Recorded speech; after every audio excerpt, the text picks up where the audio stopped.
Hi, this is Jürgen Rasmussen speaking. Welcome to the Provocative Hypnosis Vlog.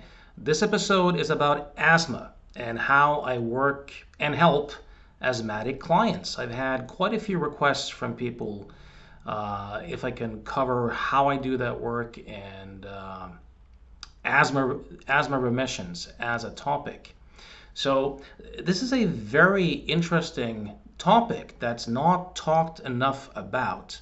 So if you look at the literature on psychosomatic medicine, if you read works by medical doctors, psychiatrists, psychologists, also hypnotherapists, people who have traditionally um, been in tune with the fact that what we call mind and body is one integrated system where everything kind of affects everything. And if you look at the people who have acknowledged that a lot of what we call physical diseases can be psychosomatic in origin, meaning generated by the brain, either fully or in part, asthma has always been one of those topics where people have reported remissions in the literature, meaning any psychotherapist who's worth his salt, who's been in the game long enough, will probably have seen clients who have had, you know, good, solid results in learning how to deal with their thoughts and emotions in better ways, and either have had partial or full remissions of asthma symptoms. Also, quite a few people grow out of asthma, over time, naturally. It may change spontaneously, it may change as a result of shifts in identity, shifts in how people see themselves. So it's been really well known anecdotally that asthma seems to have huge psychosomatic components. Now, before I go into specifically, what we can do and how to work with it, if you were to Google hypnosis and asthma, you'll get access to a ton of scientific research on the topic, which for the most part shows that hypnotic interventions based upon suggestion, dealing better with stress, anxiety, emotions, adjusting breathing, um, way more often than not has very positive effect for this particular client group. You can Google hypnosis and asthma and go through quite a bit of research. So there's quite a bit of information to back that link.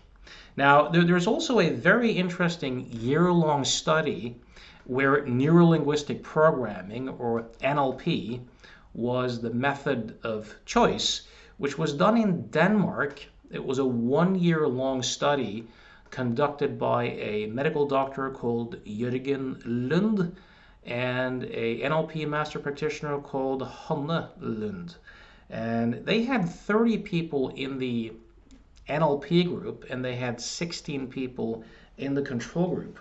Let me see if I can find my notes here really quickly to see what happened there. So it was a 1 year study, and the results were presented in the European Respiratory Society Conference in Nice, France in October 94, and also in the Danish Society of Allergology in 1994. So these people had NLP and what's called timeline therapy, which is kind of a method that some NLP schools use. They had 3 to 36 hours of NLP training work, 13 hours on average. It did not mostly focus on the asthma, but it focused more on how people lived their daily life, how they coped, how they dealt with their own inner experience.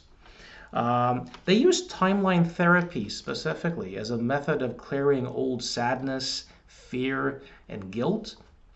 So essentially helping people to resolve old sadness, fear, and guilt. There are many ways of doing this.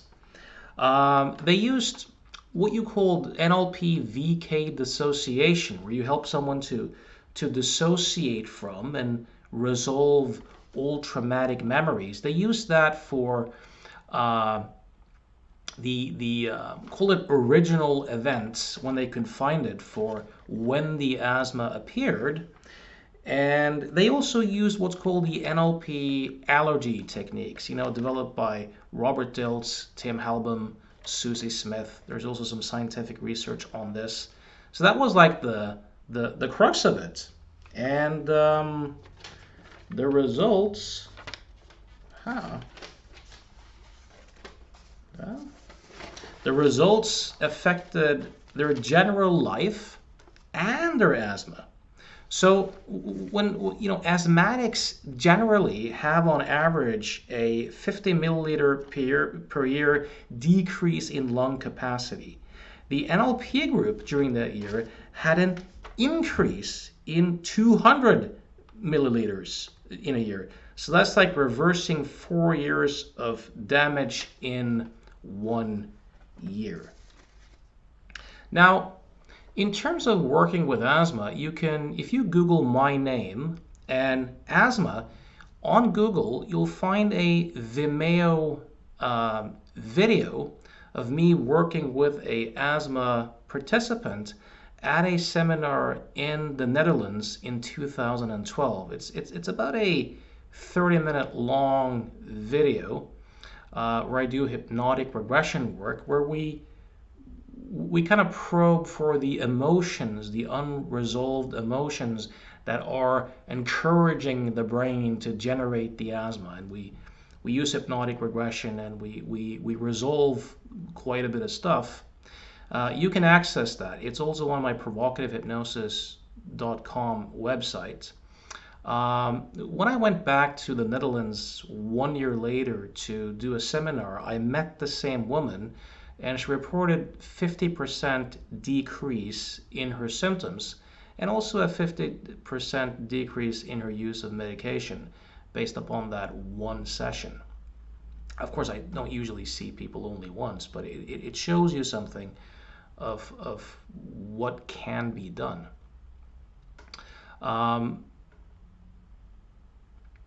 I've seen remissions from asthma by helping people work on their inner life. I've also seen remissions by working with asthma directly. And I've also seen partial remissions or dramatic reductions. So if you look at psychosomatic medicine, and if you look at the work of Dr. John Sarno, what's really clear is that a healthy brain can generate all sorts of what we call physical symptoms. So, for example, a healthy brain can create excruciating chronic pain, back pain, neck pain, shoulder pain, knee pain. And the mechanism for this is that all the brain has to do is to reduce the blood flow to a particular area so that you suffer with mild oxygen deprivation. And that really, really hurts. And it ensures that all your attention is on your body.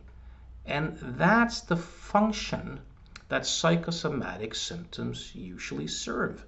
It's usually the brain trying to distract us from painful emotions, often emotions that are threatening to rise to conscious awareness that we don't really even know that we have. So there's often a decision made in the brain at an unconscious level that instead of feeling certain emotions, the brain generates painful symptoms instead.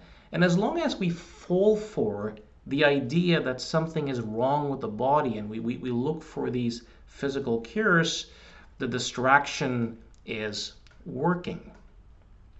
So my strong impression by working with people with asthma is that asthma falls into what I would call the Sarno category, same way that migraine headaches does.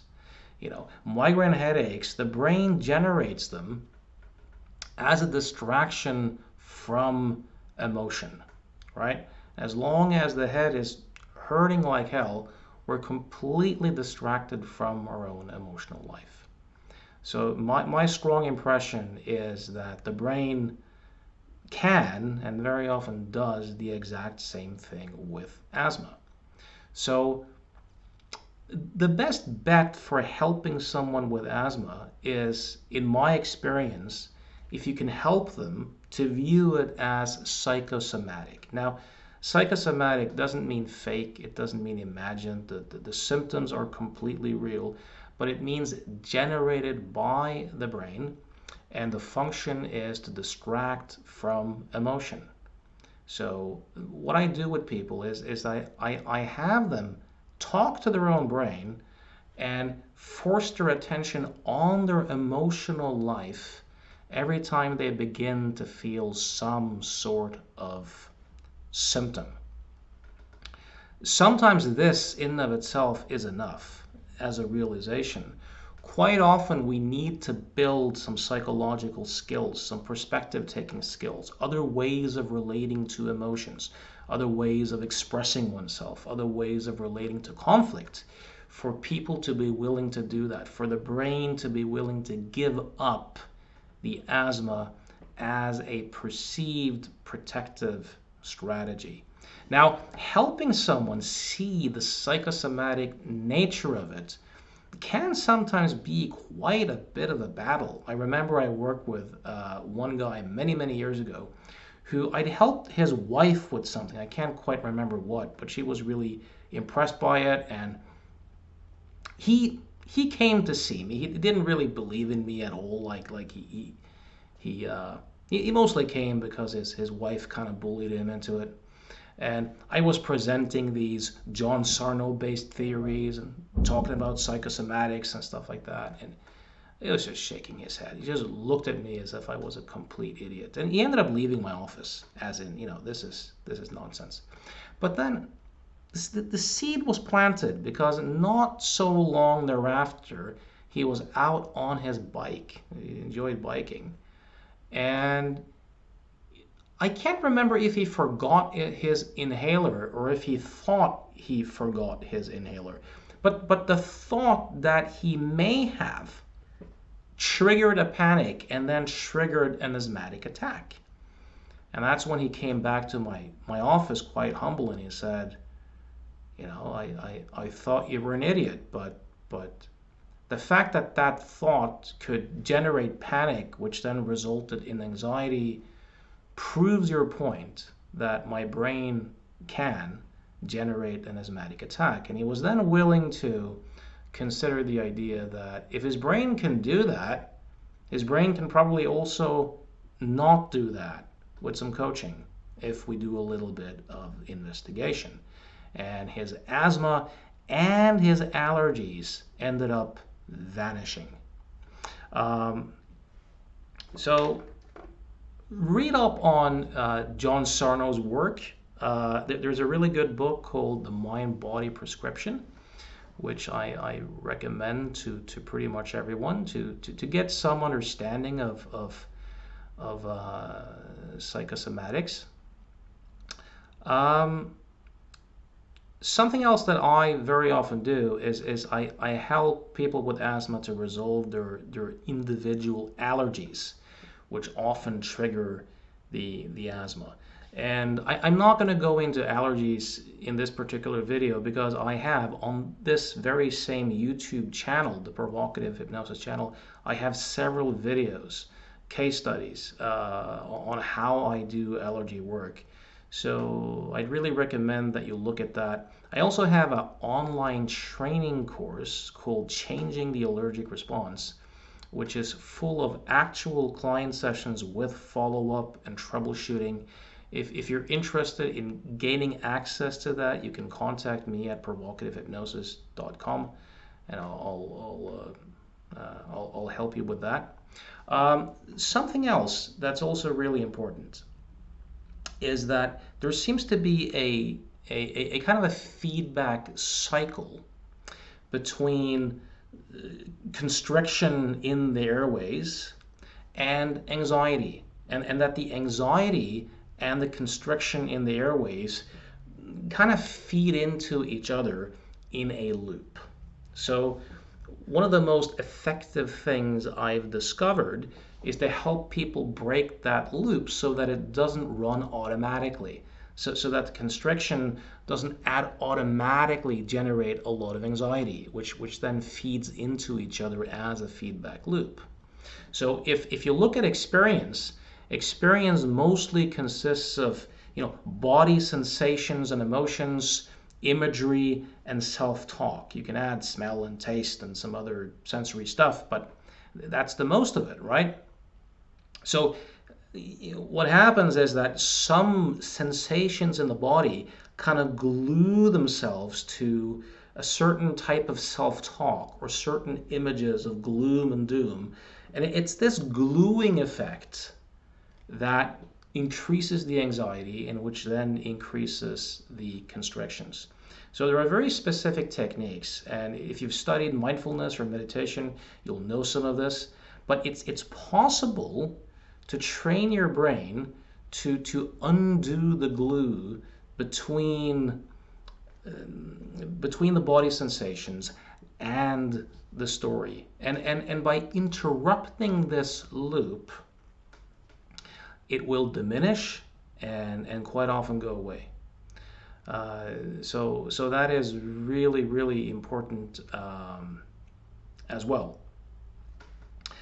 Now, there's a final thing, and I have to say I don't have a lot of experience with this. I only have done this on a couple of occasions.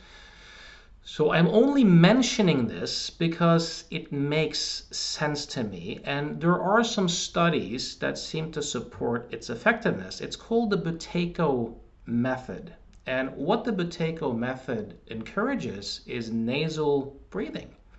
Now, most people do a lot of mouth breathing, and when you do mouth breathing, your anxiety levels are often higher. It's easier to get into this fight or flight mode when we do a lot of chest breathing, which happens when you do mouth breathing.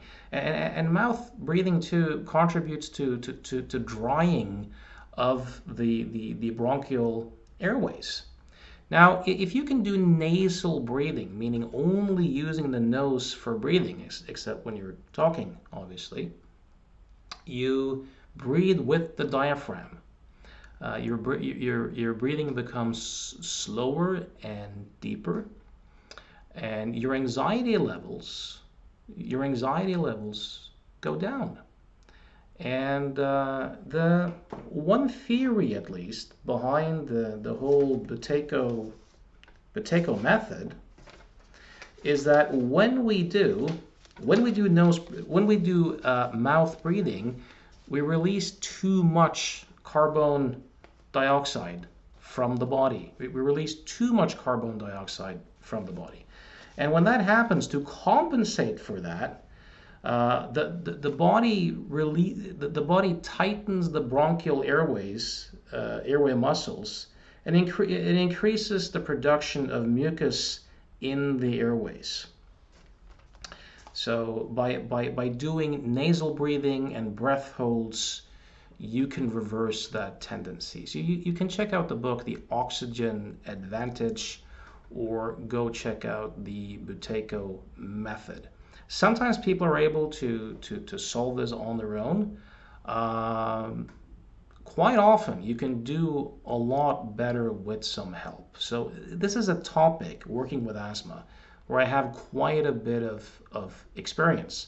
So if this resonates with you, if this makes sense to you, and you would like to explore what we could do together, you are very welcome to contact me on email or phone through provocativhypnosis.com. I always set up a 15-minute conversation that's free of charge so that we can kind of explore the territory a little bit and see if we might be a good fit. So if this information resonates with you and you want to work with asthma or any other type of symptom, feel free to get in touch. If you know someone who struggles with asthma and who might be open to this particular information, feel free to share the video. If you have any comments, questions, experiences related to this, feel free to post it wherever you do find the video. So until next time, breathe lightly, slowly, rhythmically through your mouth, and have a wonderful day.